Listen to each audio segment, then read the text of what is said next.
It's time to get sexy on Secular Sexuality.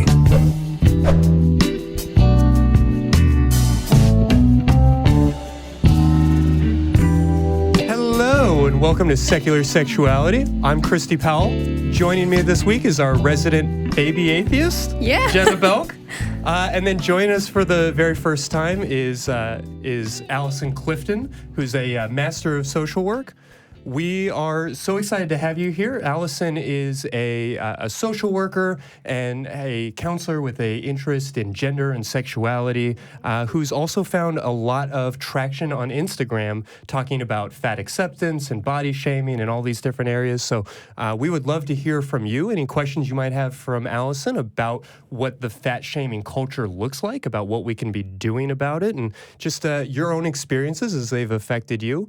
Otherwise, the lines are open. We'd love to hear anything that you have to say about gender and sexuality in this crazy, topsy-turvy, Alabama abortion law creating Christian world that we find ourselves in today. So that phone number is going to be 512-686-0279. We do have a number of lines open, and we would love to hear your questions, so go ahead and hit us up.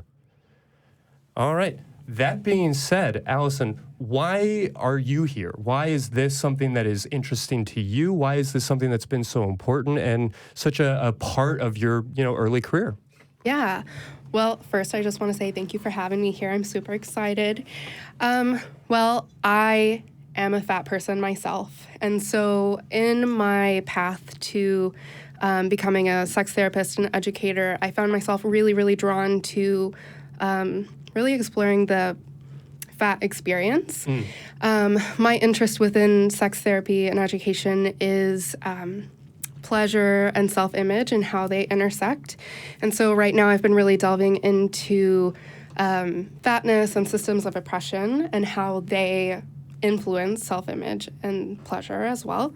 And I just feel like a lot of the issues that fat people find themselves dealing with are things that we don't even realize are happening. So a lot of the aggression and the microaggression that happens towards fat people is so widely accepted that we never think twice about, oh, this is really harmful. Maybe we should reconsider. That's a shitty thing to say. Yeah, it's really terrible. So I think all compounded into one, it really takes a toll on our sexuality. So that's why I'm here. Okay, well, great to hear. We've got a number of questions and a bunch of things we want to talk about. I think before we can really talk about any of these things, we have to talk about how to talk about them. Yeah, this is almost embarrassing to say, but you and I were emailing this week, getting ready for the show, and I, shot off an email about the types of things we wanted to talk about, and then immediately after I hit send, I was like, I feel like I'm educated on these things. I feel like I know the right things to say, and I'm conscious of how my words can hurt other people. But is it okay that I just sent this email saying we wanted to spend an hour talking about fat? Right. Is that word okay? And then I thought to myself, should I have said overweight? Should I have said obese? And I was like, I don't feel like that's right, but it is a tricky thing, and it's so uncomfortable for so many people. What words should we be using? Yeah. So I think that's up to every fat person to decide on their own. I personally, for myself and in my work, choose to use the word fat, and I can talk about that in a second. But first, I want to talk about a couple of terms that I don't like, and that let's hear it. A lot of the fat activists that I have surrounded myself with don't like. So first, we have obese, which I do feel like is a slur, or at least edging on it. It's used pretty widely in the media to describe the community, and usually used to describe the community in a negative way. It's so easy to find video clips of shitty local news stories where they're just showing people from the neck to the knee, focusing on their paunch, and using words like the obesity epidemic. Exactly. And, creating this whole dramatization around it. I agree. I think it's really dehumanizing. And then we have the term overweight. So I find a lot of people use this when they're trying to be sensitive or politically correct, because this is kind of an uncomfortable topic to talk about sometimes. So I definitely understand. But I think, first of all, it implies that there is a normal. like a normal body to have or a normal weight to be, and So that is your not weight true. is over the target. It's over what it should be, over par. Exactly. So it's also dehumanizing. It's really othering, and it also, I think, and a lot of activists also think it kind of leans into some science that might be a little bit faulty, if that makes sense. This idea that it's like a medical concern or a medical construct. Exactly. So I like to use the word fat, and a lot of movements are reclaiming the word fat, pretty similarly to how the queer community has reclaimed the word queer. So I like it because I think it's empowering. Sure. It has been used pejoratively to describe me and lots of people. So it's been great to reclaim it and define it for myself. But then again, a lot of people don't like it because it's been used, it's been weaponized against them. Yeah. So it's definitely up to people to decide on their own. You have a thought? Yeah, actually, it's very interesting to get your perspective because I've never heard it from that point of view before. Because I had a different struggle. In high school, I was underweight, according to societal standards. And I was also running cross country, and I was eating a lot. Like, I'd go to Sonic and get 2 cheeseburgers, like, every other day. And, like, I was eating a lot, but I couldn't gain weight. And being from the South, I'd kind of, in that culture, been thought, thicker girls are hotter, right? So I would, like, complain to my mom all the time, like, Mom, I just want to gain weight, I just want to be bigger. And girls would come up to me and be like, oh, you're so skinny. What are you complaining about, And I'm like, so I felt bad for being skinny. And so it's when I got out of high school, I started gaining weight and liked it, and then kept gaining weight and didn't like it, and then finally got back to this balance. But as I'm educating myself about it, I'm still under the impression that there is like a spectrum, and there is a goal for your height and your body mass index, and there's like so that's why I thought that we use those words overweight or obese is to take away that shame word of fat, because the way that I was raised, fat was an insult.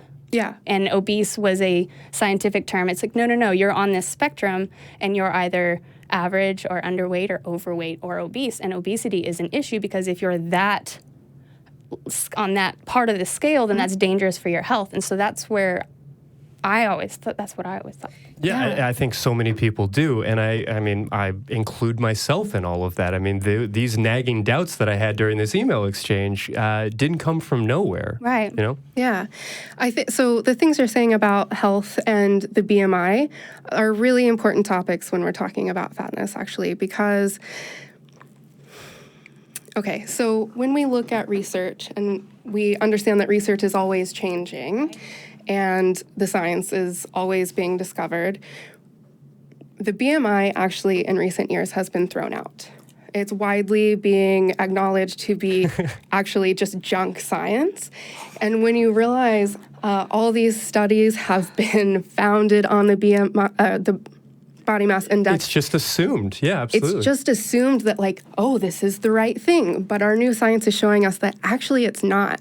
And when we look at the research that's been done about the health implications of being fat, they're not also looking at the environmental factors of their sample groups, if that makes sense. Yeah. So it could be that it was the weight that was causing these problems, but it could also be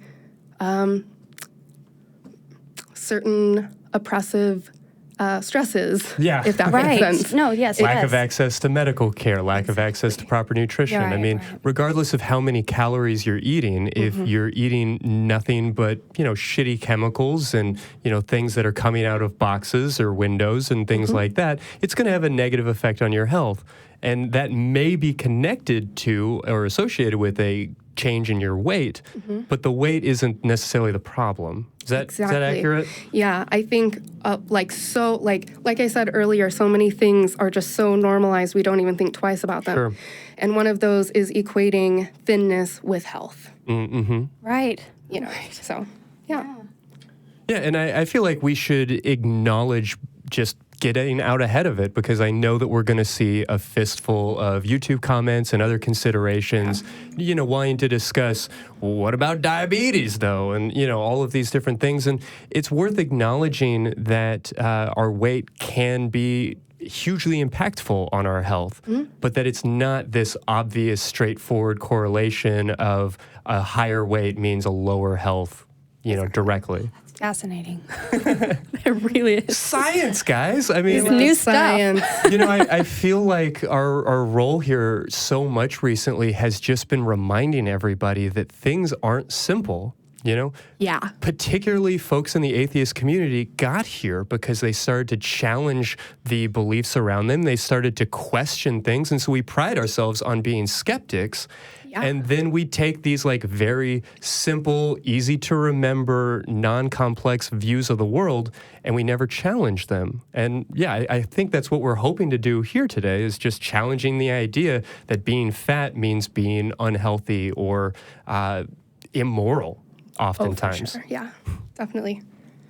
I think that's something that I find really exciting about the sex field and issues of fatness, is being able to always question and challenge the beliefs that I had and encourage other people to do the same. Yeah, I definitely hear that. I mean, even we talked about the word fat, we talked about the word queer. I know that it's come up on this show that I, use that term fairly cavalierly, and I speak only for myself, and I recognize that for a lot of people that is a very injurious term. But at the same time, I love the fact that people are taking it back. When you've had people shout that at you, maybe it is a little bit triggering or uncomfortable to hear other people, particularly younger people, use it so I don't want to say carelessly, but comfortably. For sure. And so there's not a right answer to any of these things. And so it is important that we recognize just the complexity, basically, of everything that we're discussing here. Agree.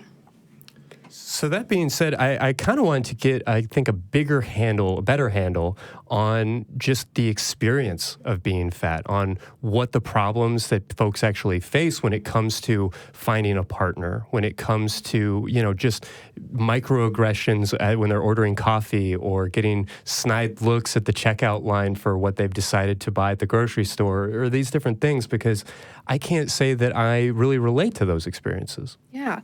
So there's a lot there.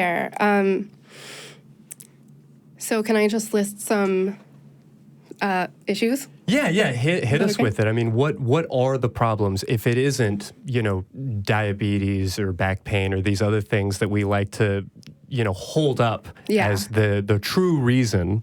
Yeah. So there are a lot of accessibility issues to start. So theaters, bathrooms, certain restaurants, there's just not enough space for fat people to be in, which can be quite challenging. There's also, these are just kind of random as they come to me, if that's okay. Yeah, no, I hear you. I mean, I definitely get what you're saying. When I worked in restaurants, we had a saying, whenever we were trying to arrange tables and trying to figure out where people sit, you always remind yourself the fat person sits inconveniently. Absolutely. Yeah. And it's this idea that we should be like accommodating and making space. But I have to say, it's also done very cavalierly. Yeah. It's not out of necessarily concern for like guest experience so much as it is noticing a problem and feeling like you have to overcome it. Yeah, that makes sense. There's some other things, like there's something called a fat tax. So the extra expenses that exist when you are a fat person navigating capitalism, I guess. So like there's a big lack of on-ground plus-size clothing stores. So that leads to a lot of shopping online where there's all these extra expenses, and the clothes are more expensive, like way more expensive than it would be just for the extra fabric, if that makes sense.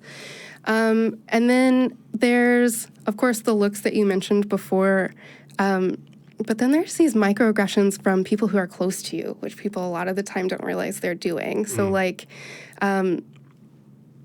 I don't know, you're going on a fun outing and your friend says, oh, let's go to this place. It's only 3 miles away. Want to walk? And like, yes, that's fine. But they don't take into account that maybe you need a break. Walking is hard for some people. Or you go to a restaurant and they choose a booth that you can't fit in. Or my mind's gone blank all of a sudden. Well, those are some good ones, though. Yeah, and then there's the challenge of living in a world where you don't feel comfortable saying, actually, I don't want to sit in that booth. Yeah. You know, because then it's why. And if we lived in a world that was truly accepting, it would be like, you might not have thought about it, but I won't fit comfortably here. Yeah. But we don't live in that world. And so there's this pressure to kind of hide that or trick people into not noticing that you're fat in some ways. Yeah, definitely. Absolutely. I think a lot of the time it's just an awkward conversation to have. Sure. Like, we are taught as fat people, a lot of the cueing and the messaging that we receive in the world is like, it's an inconvenience to be around you. It's an inconvenience to accommodate the things that you need. You're sucking up more resources. You're eating your unfair share of food. You're using up too much space on the bus. Absolutely. Or even you're not worthy of our time and respect and being listened to. And so I think because of a lot of those reasons, it is hard to advocate for yourself just as a person, but also in relationships sometimes. I know you mentioned some troubles of finding relationships earlier. Yeah. And I think a lot of the time, my brain's all over the place right now, sorry. Some of the issues that fat people face when searching for a partner a lot of the time is like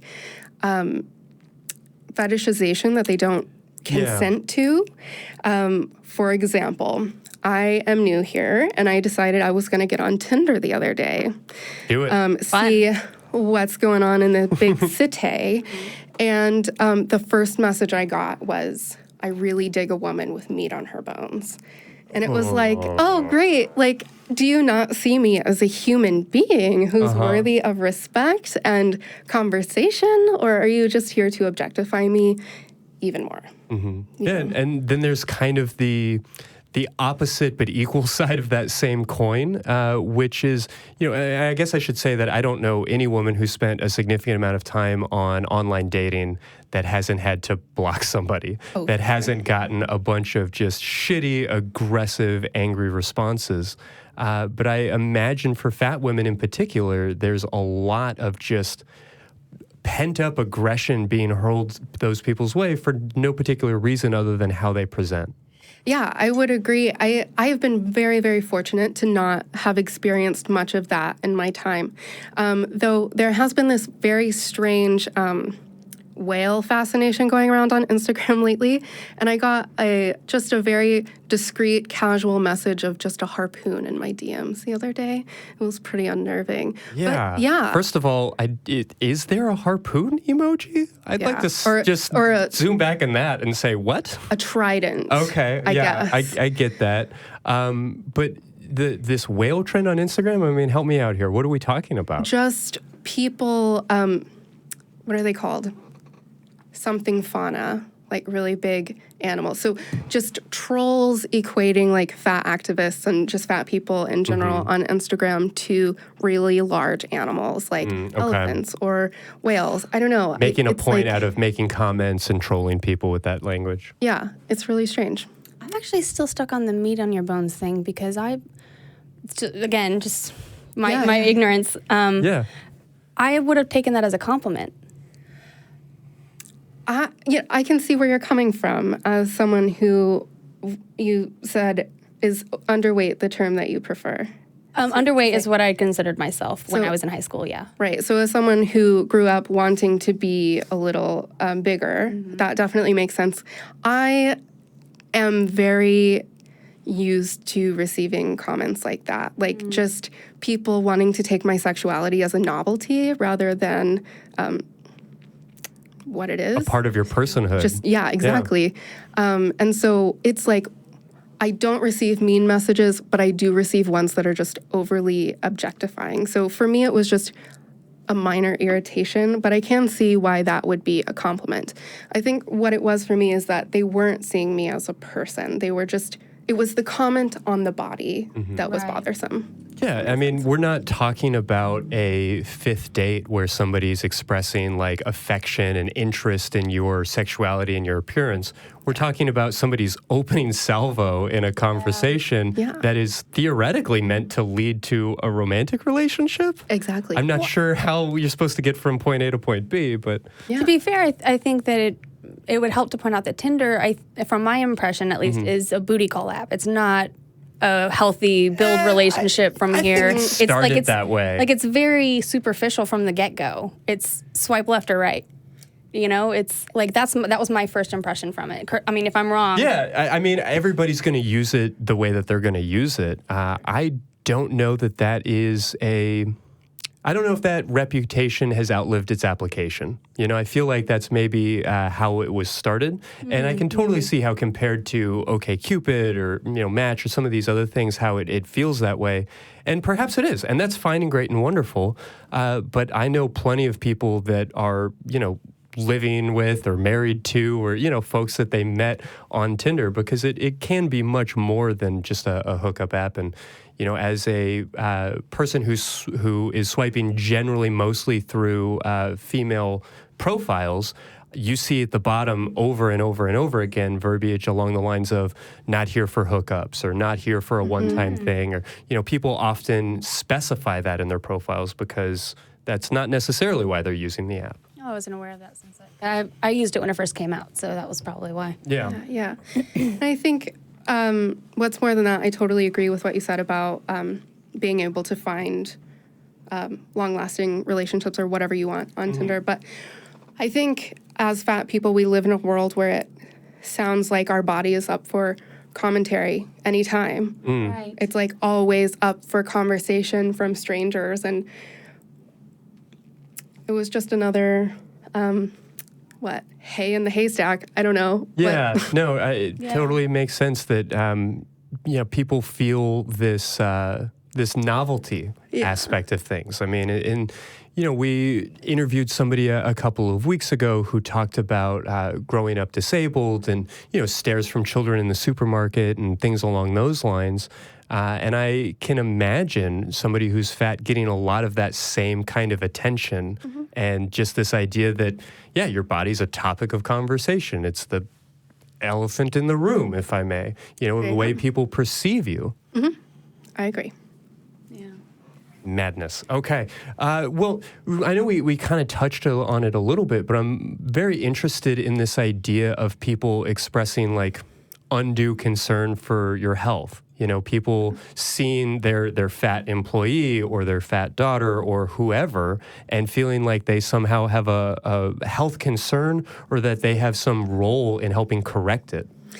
Yeah, that's a great thing. So I have a lot of things to say about health in the medical field, but also on this. So I spend a lot of time on the internet, and I see a lot of this specifically on the internet. Like somebody will post this wildly empowering post about something, and somebody will come on. Self-acceptance or... Yes, this beautiful, like, I love my body, I am who I am, like, hear me roar. And somebody who is not a doctor will be like, wow, I'm so excited for you. Like, just as long as you're being healthy, though. And it's like... I'm so glad you're happy and not depressed, but like maybe if you'd be super depressed and skinny, that would be better if you could, because that's what health means. Maybe you need to work on that a little bit. And so the thing that I think is so interesting is like, first of all, my body is not up for comment. Like, I know this is Instagram and comments happen, but like... For people. And second, if you cared about my health, you would also care about my mental health, and you would not be making these shitty comments on my Instagram. Right? Do you know what I mean? And I do think that a lot of the time, like we talked before about just things we don't realize that we're doing that are harmful. A lot of the time, people are doing it out of a place of love because they do truly, truly believe that thinness equals health and physical health is the most important thing and whatever else. But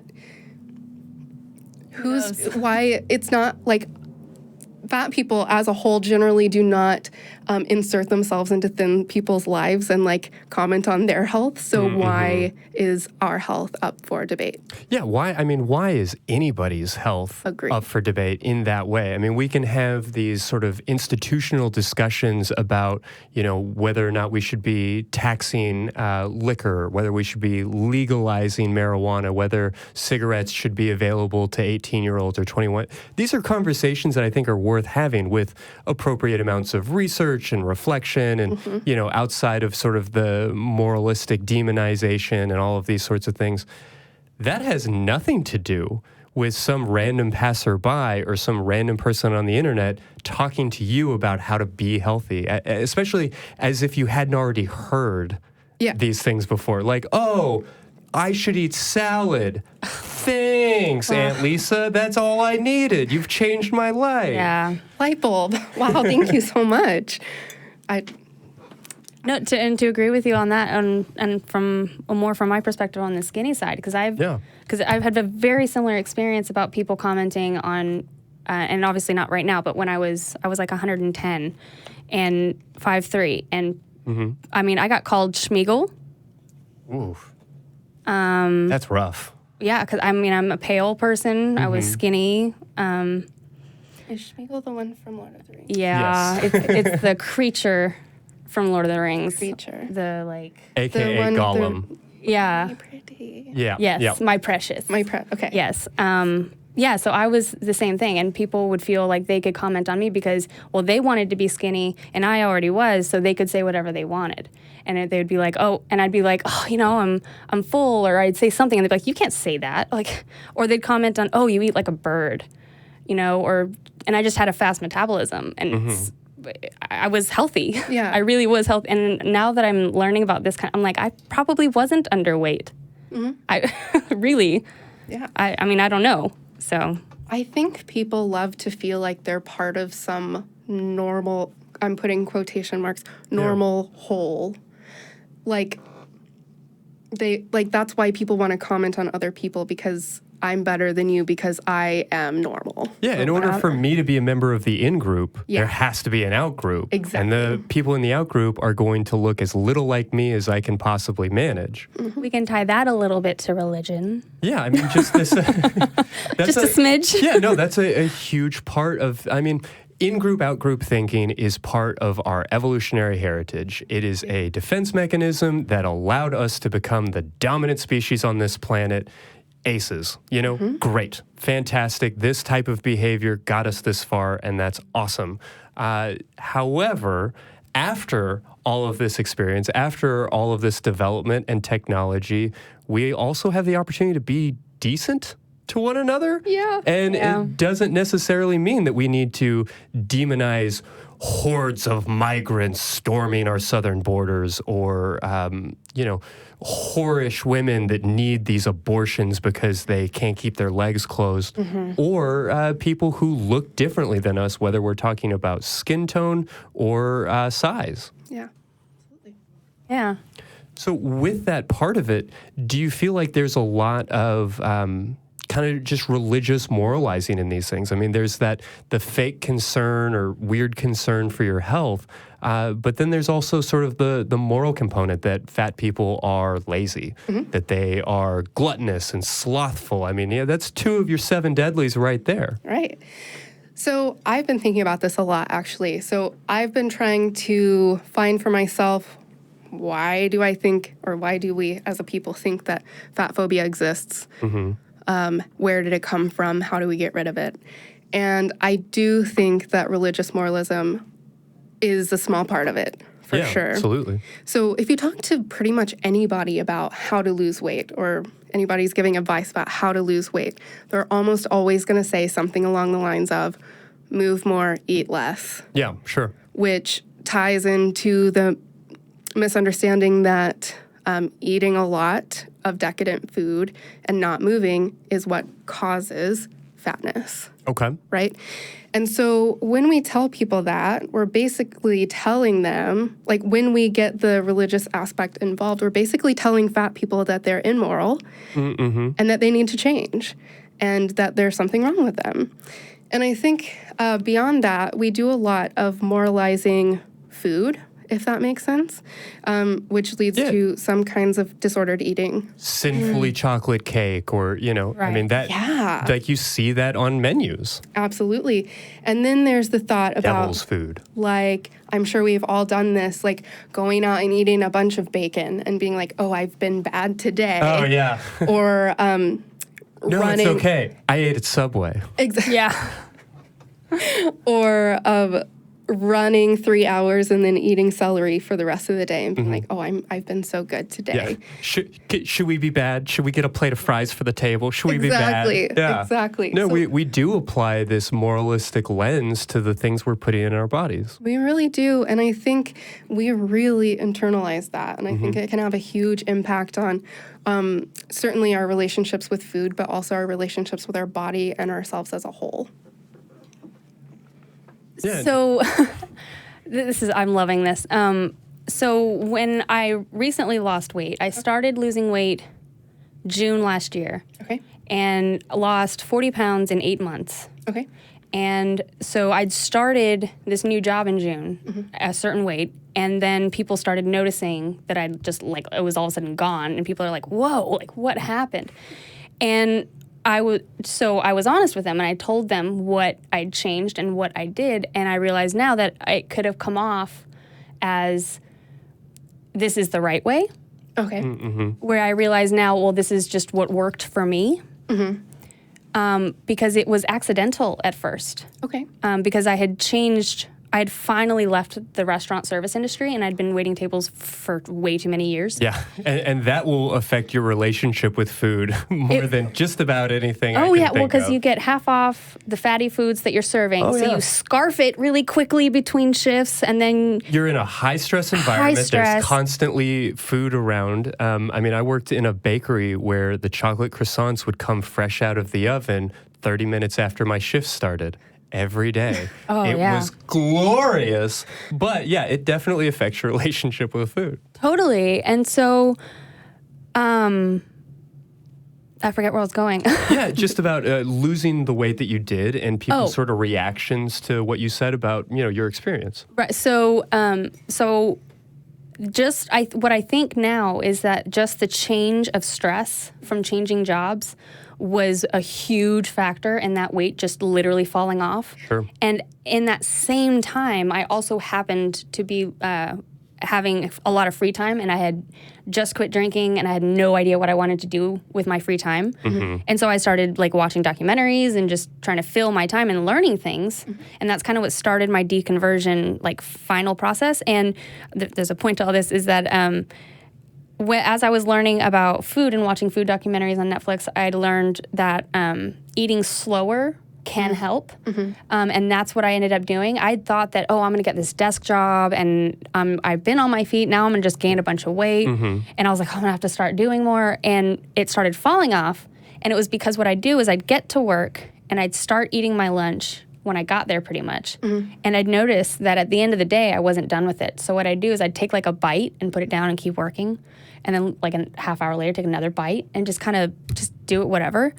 And I'd noticed that caused me to eat less. It caused me to metabolize my food as I was eating it. I wasn't really hungry, and I wasn't really full, and it was just better for me. But I think now, a huge part of that was probably this drop in stress. So thank you for sharing that, because I just learned something. For sure. I'd say what you were doing sounds a lot like mindful eating as well, which is tied pretty deeply into mindfulness practice and things like that. That's what I was learning about. Yeah. I also, I lost my monitor. It's going to be fine. Slight technical difficulties. This is live air, folks. Oops. I consider myself part of the anti-diet movement, which I think can be quite controversial for a lot of people. I'm just going to leave this out. Is that okay? Hey, whatever's comfortable. I'm fired. So this idea of anti-diet as in a diet binge or for a set amount of time eating a specific way or something else? Yeah, so the idea is basically that diets cause us to do a lot of disordered eating habits and cause this fixation on food. Sure. Sometimes an obsession with food and what we're doing and our bodies, and cause us to microaggress on ourselves, I think. So I definitely am not anti-weight loss. Just the harshness that we put on ourselves when we do intentional diets, if that makes sense. The obsessiveness of it. I mean, the grocery store checkout aisle of it, you know, just all of the headlines on every, particularly women's magazines. I mean, I don't want to make it sound as if there aren't fat men, and I don't want to make it sound there aren't men with significant body issues and feelings about their own bodies, but we are not getting the messaging that y'all are by and large. Yeah. I forgot what I was going to say. Oh no. Just the impact that dieting can have on one's mental health. So I, for a long time, this might be oversharing, but was considering getting like weight loss surgery. Sure. And what that means is like literally dieting every single day of your life. And once I started on this fat acceptance, or joining into learning fat acceptance, Sure. I realized how much space in my mind was focused purely on dieting and losing weight. And I think it can be really liberating for people to fill that space with other things. Yeah, it can feel exhausting. So, I don't want to like discredit the work that you did. Like, if you were happy, I'm super happy for you. Oh, no. Yeah. That's perfect. And actually, I was learning about diets, and the keto diet at the time was like really big. Yeah. And I had learned about paleo, and I learned about keto. And then there was one documentary called In Defense of Food. Yeah. And that was that was a huge pivotal point for me on how I viewed food. So I highly recommend that if anybody wants to watch it. But that kind of taught me about, they're just eating real food. And so on January 1st, my husband and I got him to watch that documentary. I was like, watch this. And we threw away all of our macaroni and our ramen and our, processed junk food. And every now and then, yes, we'll get things here and there now. But for the most part, we're still basically just buying like vegetables. Sure, yeah. Which I hadn't done before because they'd all been mostly restaurant eating, because it was cheaper and quicker and easier. And now that I have this time, I'm like, I can actually like cook things and learn about them. Well, so this is again that mindfulness piece and that intentionality. And I think this is another good moment to remind everybody that, yes, the laws of conservation of matter still apply. Thermodynamics still apply. If you are taking in more calories than you are putting out, then you are eventually, effectively, in a manner, going to gain weight. But that is still a very, very simplistic worldview and a very simplistic model that doesn't take into account all of the complexities of the human body. And while yes, diet and exercise are part of our healthy lifestyle and part of our general body shape and healthiness, that there is so much more to all of this. To agree with you, it's and kind of on that subject, that I've seen a couple of articles and watched some TED Talks and things. And so there was a topic, is coffee good for your heart? Right, that whole thing. Like, does coffee help you live longer? Yeah, that kind of stuff. And eggs, are bad cholesterol, good cholesterol? Right. What the hell? So like, there's all kinds of topics like that, and it's like, well, it depends on when that article came out, because like what you said, the science is changing all the time. So the food pyramid's all changed, and it's like it depends on when it comes out. Yeah, it depends on who does it.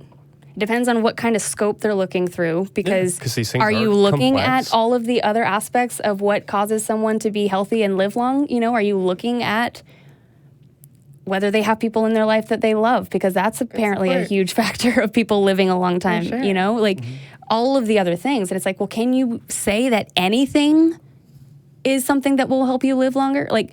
Or like the answer, Yeah, there is no the answer. Yeah. Will we ever know if coffee is the one thing that will help you live? Will we ever know? I don't know. I feel like if coffee granted immortality, every social worker I know would just look much happier, much healthier than the general population. I'm going to live forever. Right? Okay, well, on that note, I do want to remind everybody, we do still have some lines open. We are at 512-686-0279. And I would like to go ahead and take this moment to check in with Stefan. Stefan, can you hear us? Yes, sir. Howdy, what's on your mind tonight? Hi, I'm a third-time caller. You probably don't remember me, but I called back a while back about me and my girlfriend having some issues on just experimentation. And I just wanted to say, firstly, that we talked it out and it worked, and we've actually experimented, although I am still learning a lot. Still have no idea what the crap gives her an orgasm, but I'm working on it. So, yeah, that's good for you. Yeah, so we're talking about trying new things, experimenting with kink or some different ideas in the bedroom? Yes. Okay. Yeah. Glad to hear that that's been a fun journey. Tell us more about what it's been like. How to say this without ask her. She's not going to be watching this one. Sorry. But no, we've done oral. I mean, it took a while. It took a while for her to be comfortable with giving me oral, which is perfectly fine. I gave her oral first because I'm not going to lie, I kind of love doing that. Yeah. Good for you. Yeah, thank you. So we tried that. I tried fingering, which honestly seemed to help big time. And then some other things. And, the ladies are shaking their head. Yes, that will help big time. I'd like to just say for the podcast listeners, a lot of vigorous head shaking while you're speaking. Oh, like shaking. Oh God, yes, or yes, oh yeah, yes, nodding. We're on board. Yeah. Keep going. You're doing great. Well, yeah, we've. I'm honestly the type of person that I like giving more than I like receiving, and it's a really awesome thing. And like I said, she says that she's like, oh yeah, I've already had orgasms. It's like, okay, I love you, honey, but from what I've seen, I don't know if you're having one or if they're just little spikes. But it's one of those, I'm learning and I'm trying new things, and every single time she's like, oh, right there. I'm like, okay, concentrate on that. I'm like, oh wait, shit, did I just lose it? Oh, shit, okay. But yeah, it's a process, but we've gotten a hell of a lot better at it, and honestly, everything is going pretty well, and I feel like it's actually strengthened the relationship a bunch. So yeah, it was awesome, and I thank you for the advice as well on that one. Yeah, absolutely. And everything you're saying sounds great. I mean, whether you are at a crazy mansion dungeon party and suspending people from the ceiling and doing all of this complex rope and fire play, or, whether you are just making out in the back of a car, all the things that you're describing in terms of communication, in terms of do you like this? Is this better than that? Oh, did we lose it? Oh, let's find it again. And just having that sense of playfulness and going through this journey together. I mean, that's what it's all about. Exactly. And it's been awesome. And again, like I said, it's brought us. I feel like it's brought us way, way closer. So thankful. I'm happy on that one. And if I can touch on one other note, I know you guys are talking about weight and all that. I can't even say I struggle with it. I mean, I'm a little bit chubby, but other than that, it's not that bad. I mean, I don't get called chubby or anything. Nobody actually notices my weight. As a matter of fact, my better half always tells me, you're not fat, you're not chubby, you're fine. And it's like, I can't fit into a freaking Flash costume. I can't do that. It's not okay yet. I have, got to keep working at that. So, I've been trying different things. I haven't had any fast food since I think October 2 years ago. And I've also cut out soda. So I don't know if that's going to help at all, but, I mean, to be honest, it kind of irritates me whenever other people one of my friends that I work with, he looks at pictures of other women and he's like, oh, she's got a fake butt or something. I'm like, I just kind of think, okay, dude, you realize there's probably more to her than just that, because I don't understand this at all.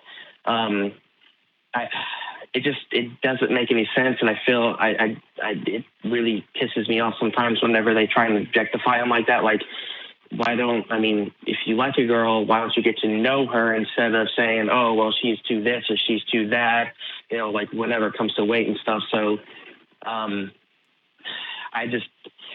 that frustrates me, and also half the time it kind of makes me wonder. Well, I wonder it all the time. Like, do I need to exercise more? Do I need to do this more? Because, of course, whenever I get older, I want to be able to play with my kids. I want to be able to have enough stamina to, please my girlfriend and all that. And it's just one of those stressful things. And it's like all over the place. And with the whole coffee regimen thing, I hate coffee more than anything. It does not taste good at all.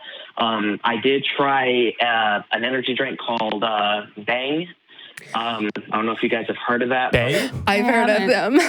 Oh my God. Yeah. I thought they were a myth.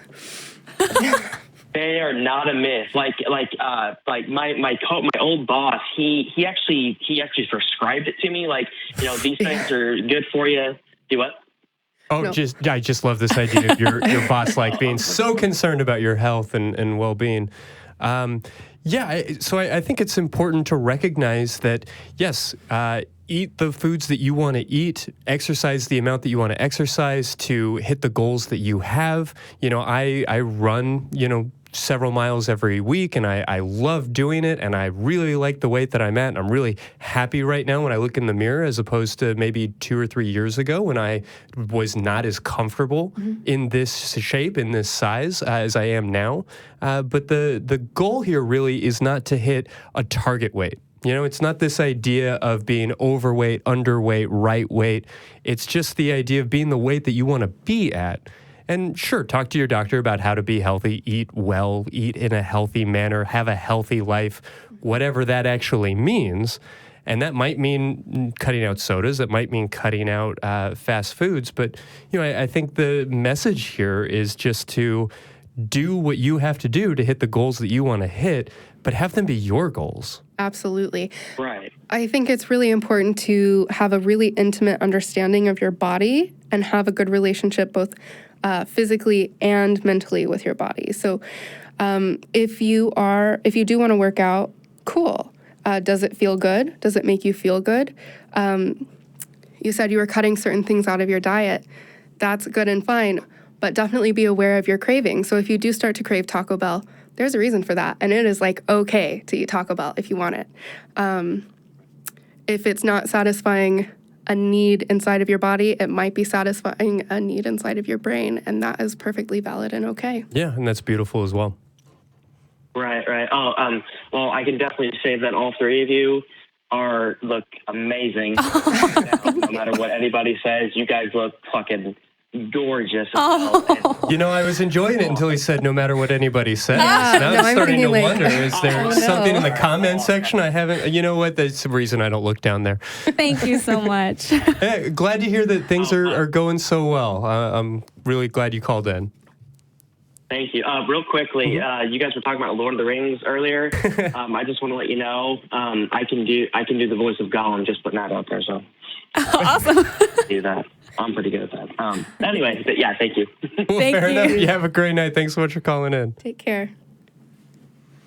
Yeah, so that is tricky because I feel like as we have this conversation where we're trying to take a lot of the pressure off of weight, and I don't even want to say weight loss, weight gain, like just taking the tension out of weight. We don't want to tell people to not, enjoy the weight that they're at or not to move towards a weight that they feel comfortable in. Yeah, I think the work that I do and something that's really important for me to get across to people is to find an acceptance of where you are at right now.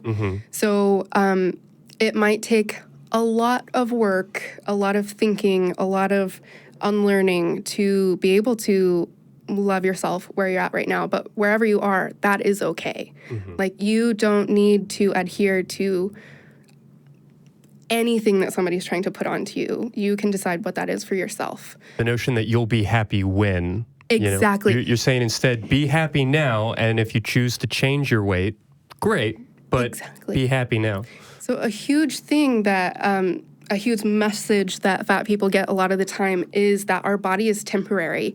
I had this one for years, like the understanding that, or the belief that I'm not going to be this size forever. I'm going to lose all this weight. For 48 payments of $19.95, Right. you will get the right, machine, the right, food shipment delivery, whatever. Exactly. Or a friend will be like, well, this will be so cute on you when you lose the weight. And it's like, you're not even doing anything right now. Yeah. You're not even trying. You don't want to. So kind of accepting that, like, it's okay if I stay this weight and this shape forever for the rest of my life. Mm-hmm. That's all right. Yeah. That's a beautiful message. Secular sexuality. Be happy now. We'll get the T-shirts printed up. Okay, well, I have a bunch more questions and a lot more I'd like to get into with the interview. But first, I'd like to jump on the lines and talk to Sarah. Hey, Sarah, what's on your mind tonight? Hey there. I was watching the show, and I got to say, as peppy as I sound, I honestly have been struggling with depression really hard over the last 2 years, and as a result of that, I have gained a little excess weight, and Sure. I kind of admit that on my birthday I had a little bit of a nervous breakdown in a sitting room when a 13 wouldn't fit anymore. Yeah, I hear that pressure and that desire to be something different than who you are or how you are now. Or to have a number that you have to fit. Absolutely, yeah. Yeah. I think that's a really heartbreaking part, is that it's not about how you look necessarily or how you feel or about your happiness overall. It's about this sort of arbitrary, what does the scale say? What does the dress say kind of thing? Is that kind of been your experience? Yeah. And like how flat does it lay on you? And do you look bigger with this color? Like, I know I shouldn't let vertical stripes versus horizontal and these kinds of things. Yeah. Yeah, dictate what I'm wearing. But a lot of the times I look at myself in the mirror and, you've been trained to think like that. And so you're like, oh my God, look at this roll, oh my gosh, you should not wear that. Yeah, I hear that, and really hard. It breaks my heart simply in the sense that I'm somebody who loves to go running without a shirt on. I like the sun on my back. I like just being kind of, I'm not exactly in nature when I'm on my sidewalk, and I'm not naked or whatever else, but just that experience of being out in the sun is one of my favorite things in life. And any concept that I have to be the right weight in order to do that. That, okay, well, I'm going to jog for a couple of months with a sweatshirt on, and then maybe when I get to a certain point, then I can, whether it's a sports bra or just a shirt or a loose shirt or whatever, this idea that my comfort and my enjoyment and just that rush that I get from that experience would be denied to somebody because they don't feel like they're allowed to look or dress that way. Yeah. I actually have never run with only a sports bra because I either thought I was too skinny or too fat at the time. Fuck that. So I've still never done it. Yeah. And we can get into talking about freeing the nipple in sports bras and everything else on another episode of the show. Yeah. But it's just heartbreaking, Sarah, to hear that the things that you want to wear, the things that you want to do, that they feel like they've been taken away from you. And so it's not, I can't just tell you, don't think that way. Throw it out. It's not going to just be magically fixed. And I hear that. But, I guess we would really hope for you that you would come to this place of acceptance. I have a question. Yeah, what really... Sorry. No, go ahead. Sorry. I was just going to say what really prompted my call-in, though, actually was on my Tumblr just a little bit ago. I was checking it, and I have a friend, and she's a little heavier than me, but she's gorgeous. Mm-hmm. But it really shocked me to hear this coming from her. She had just seen the It Chapter 2 trailer, and she's like, oh, it doesn't look like the fatty's going to end up with Bev.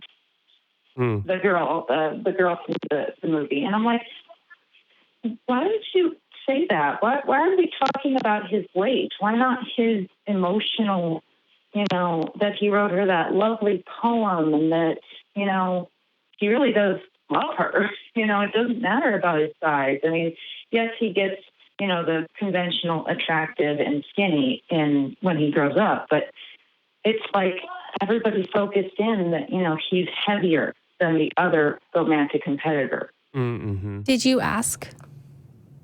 Did you ask the person who said that? I kind of asked her. I was like, why would you call him that? I thought, we just see them as, kids. I mean, we don't go around and say that, the leader of it is like a skinny little stick. No, we're not going to say that. Right. It just kind of blew my mind that she wrote that, and she took the post down, but she really didn't explain herself about it. And I just had never seen that come from her before. So I guess that's really what prompted my calling, besides, my depression and dealing with some stuff. But it just kind of shocked me that, in this day and age, and I mean, people love these characters. I mean, it was a huge success. And I hadn't seen a lot about, the kid Ben's weight and stuff like that until now. And I'm seeing it other places too, on like Instagram and stuff. People who don't like the shipping of her and him are saying, "Oh yeah, don't get with him. He's the fat one. He'll probably get fat again." Mm-hmm. I'd say call people out when you hear stuff like that. Ask, not call them out, but ask them a question. Like, for example, why would you say that? Yeah, or why do you feel that way? Yeah. Or even just acknowledging that it's worth challenging. For sure. However you're doing it. And yeah, we definitely have learned that your conversation is going to lead to change if you go about it certain ways. And, fans of this show and of the Atheist Experience Network know all about street epistemology. And, there are all of these like interesting techniques for how to have those conversations. But just the fact that it's important to have them, right. to talk to our friends, to point out fat-phobic language, to point out anything that is shaming of other people's bodies. Nothing changes if we don't talk about it. Agreed. That's why we're here. Yep. So I guess kudos on at least acknowledging that with her, but I hear how hurtful that kind of language can be. Yeah, it really is. And I mean, sure, it's just a fictional character, I'm pretty sure even that actor, the one who played the child, because it's not a cartoon, this kid really is exists like in the world, sure he's gotten horrible comments about, oh, why would your character ever think they could get with somebody that pretty? And that's ridiculous that, people who are heavier can't possibly be romantically attracted to somebody who's the quote-unquote stereotypical pretty. Mm-hmm. Or that attraction could be reciprocated. Yeah, exactly. I mean, people just go, oh, what did he think? He didn't have a chance. Or if it's a girl, it's even worse. It's like, oh, my goodness, like you said earlier about they either are like, ew, land whale, or they're like, oh, yeah, I'm a chubby chaser. Just, yeah. Mm-hmm. Yeah. Yeah, and even when we see movies that sort of turn that convention on its head, it oftentimes feels a little very special episode-y, like a very, like, oh, we needed to make explicit that it's okay for the beautiful woman to fall for the fat guy. And, like, we have to go so out of our way to stress that point that it almost proves kind of the opposite point in a lot of ways. Yeah, I find that a lot in people, like, they say something that they feel was maybe offensive, and they, like, over-apologize for hours about it. Mm-hmm. Maybe that wasn't relevant. Yeah, no, that same idea of, like, well, I don't mean to sound condescending, just overdoing it. And it's like, well, it didn't sound condescending until you made this huge fucking deal out of it. But, exactly. Yeah. But exactly, yeah. Yeah, in any case, sir, I do appreciate you calling in. It is... we'll talk about it more, but I do feel like the culture is changing the way that we talk about fat on TV and in these different things. We can get into some of the kind of more problematic or, missteps along the road, but it does feel like we're headed in the right direction, at least to me.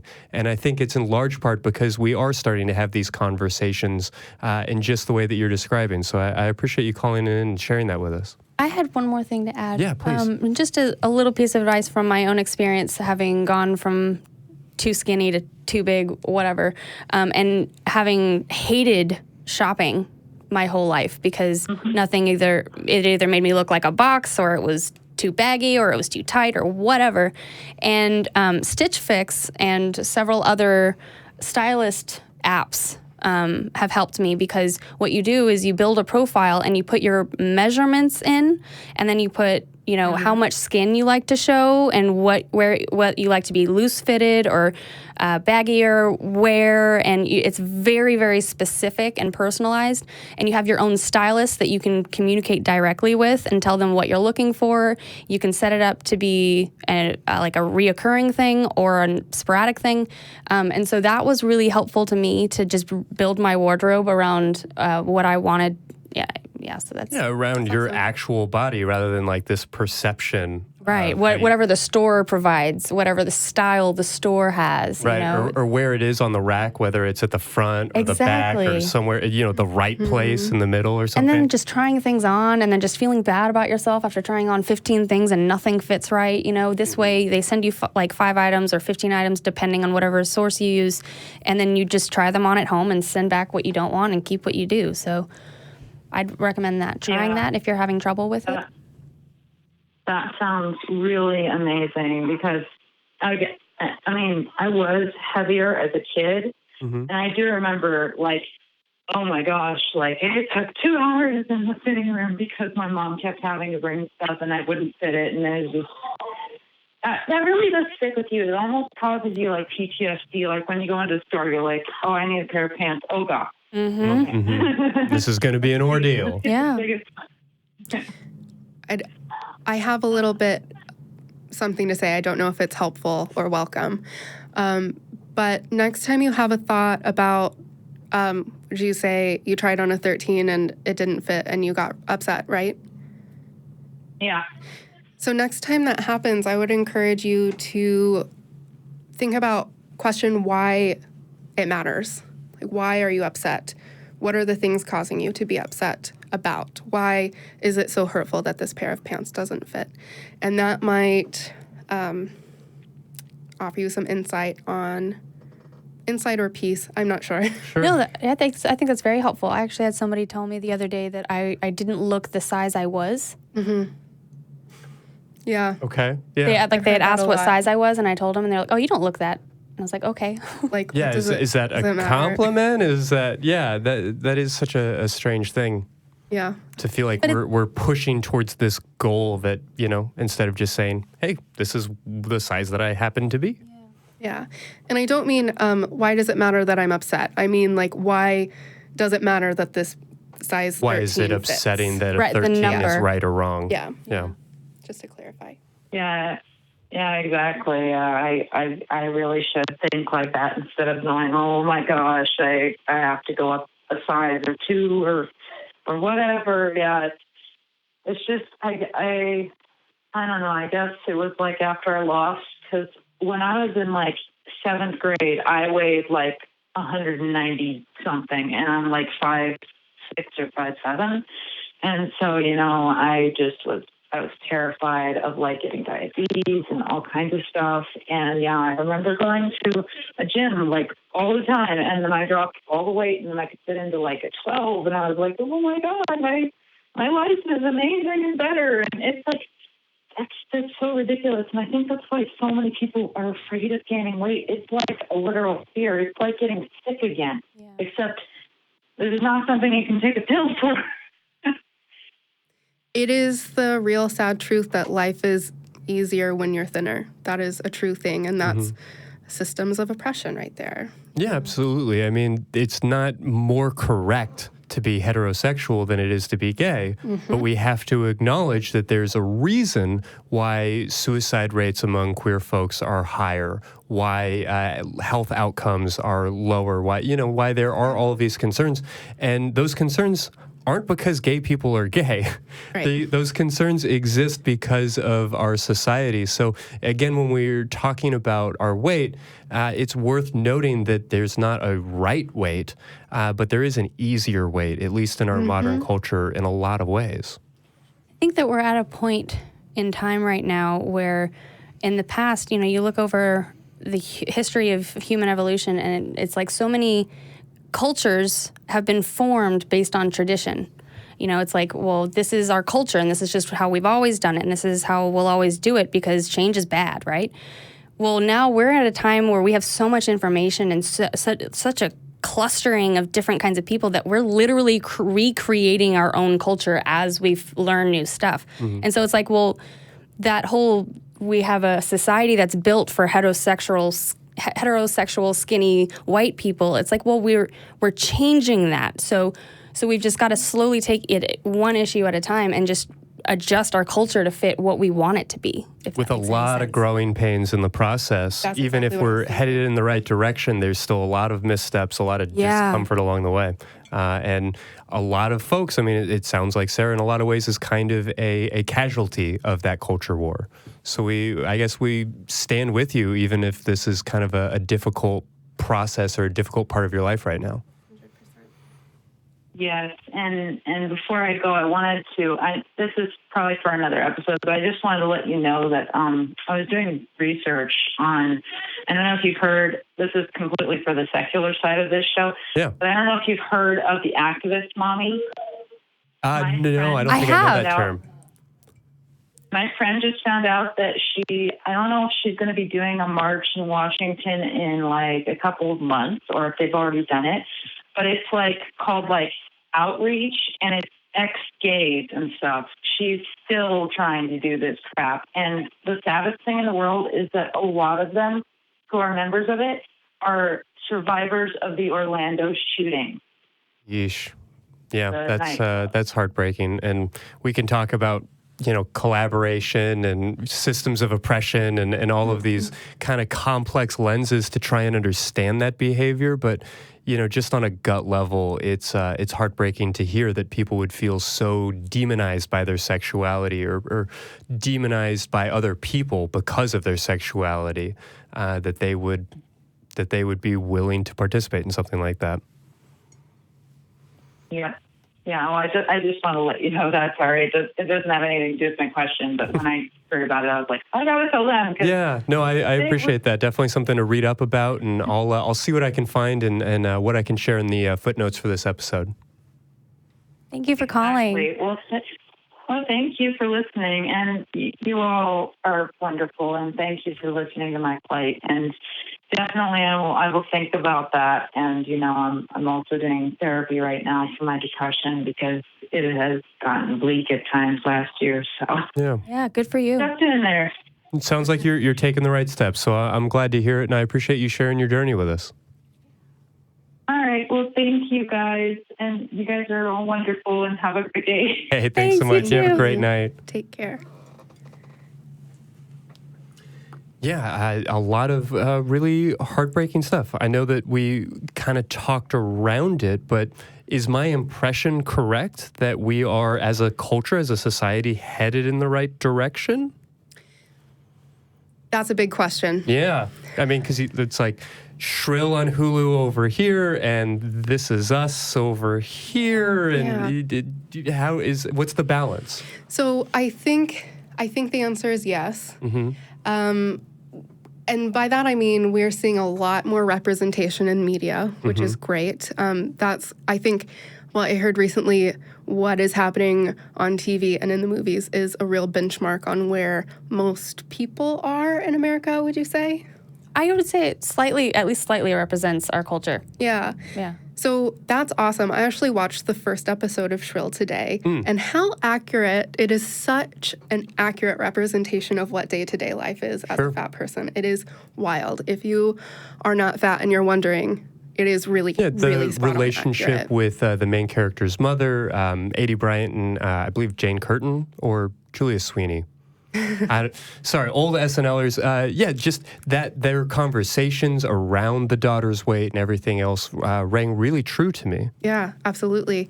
And so I think all of these movements that we have going around right now, body positivity, which is probably the most prominent and mainstream right now, I think it's really impacting people on an individual level, but also impacting media and what we are consuming, if that makes sense.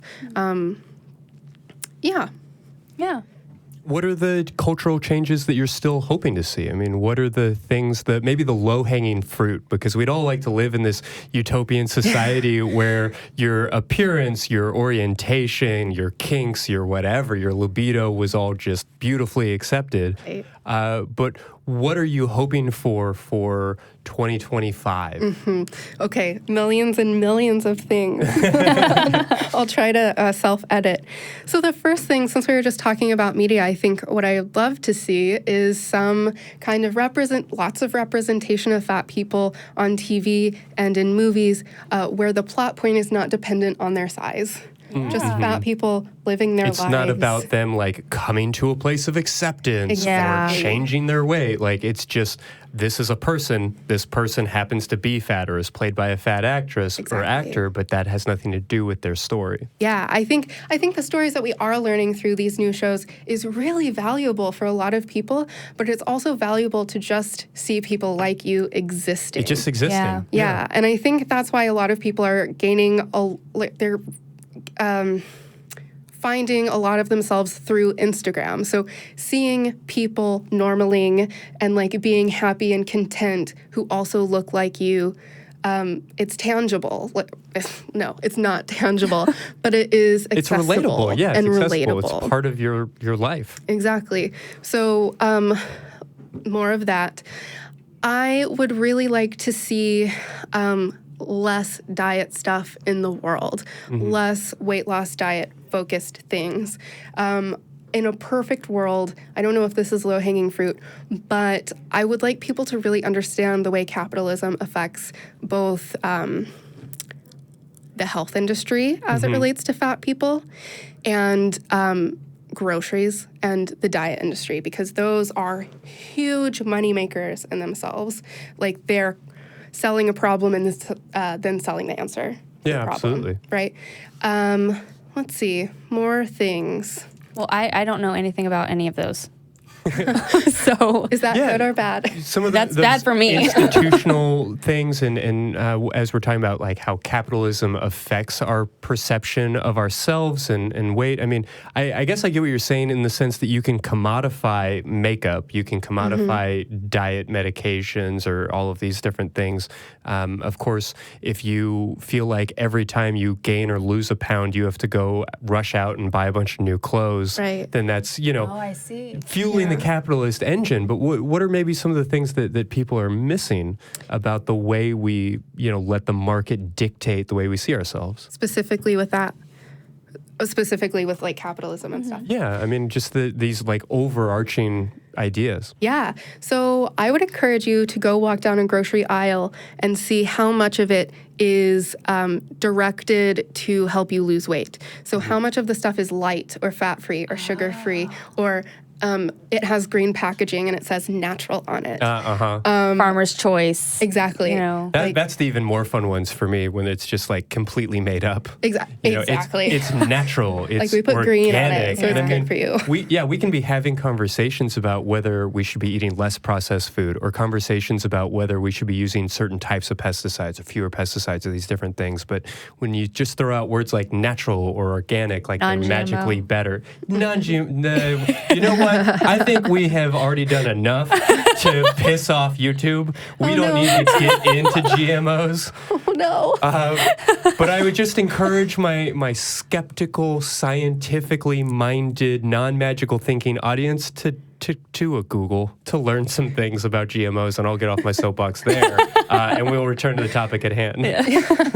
So another thing that I think is really important that people at large understand is that you can be an ally to fat people in the same way that you can be an ally to queer folks or trans folks or people of color or people with disabilities. So basically, do some work trying to dissect your interactions with fat people. How do you treat them? Do you think that that is good? Would you like to be treated that way? What are some ways in which I'm going to make microaggress a word. Is it a word? Yeah, let's do it. Yeah, verb that. Yeah. What are some ways in which you microaggress against fat people? Why are you commenting on the food that they eat? Why are you condescendingly telling them that their clothes are flattering on them? Think about how many fat people you have in your life. Do you have any fat friends? Do you treat them well? Have you ever dated a fat person?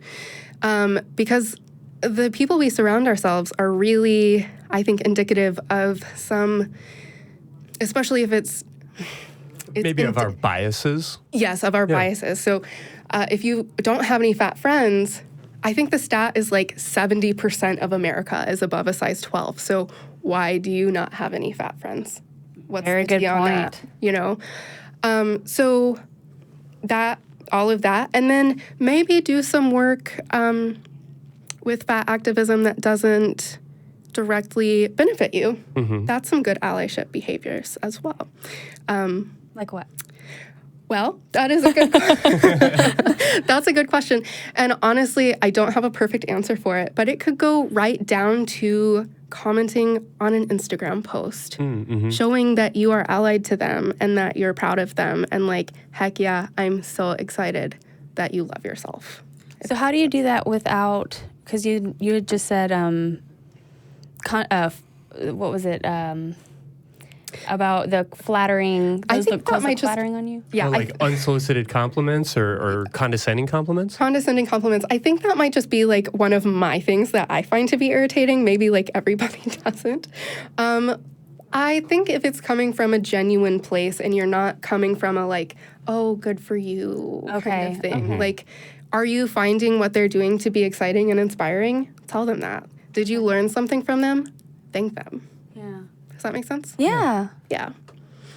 Or you could support authors who are talking about fat acceptance and liberation. There are tons of wonderful activists that could definitely be funded. So I would seek some out and maybe chip in some dollars. Yeah.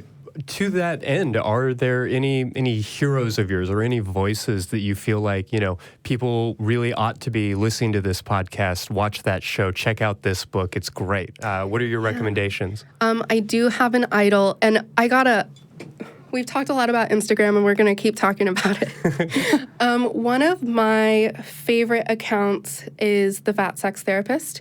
She's a sex therapist who is fat, who also works with self-image and systems of oppression. Her name is Sonali Rashadwar. She's brilliant. Some really radical politics for sure, ones that I am a big fan of. But if you are trying to really understand where your thoughts are coming from, specifically about fatness, I would definitely check her page out. Then if you're looking for some twinship experiences, so you're looking to see people like you, which I think is a great exercise. If you are not feeling at home in your body, seek out bodies that look like yours and just look at them, right? Understand that they have a place in the world. So Ashley Chubby Bunny is an Instagram page that also just posts so many just random pictures of fat people that I think is super helpful.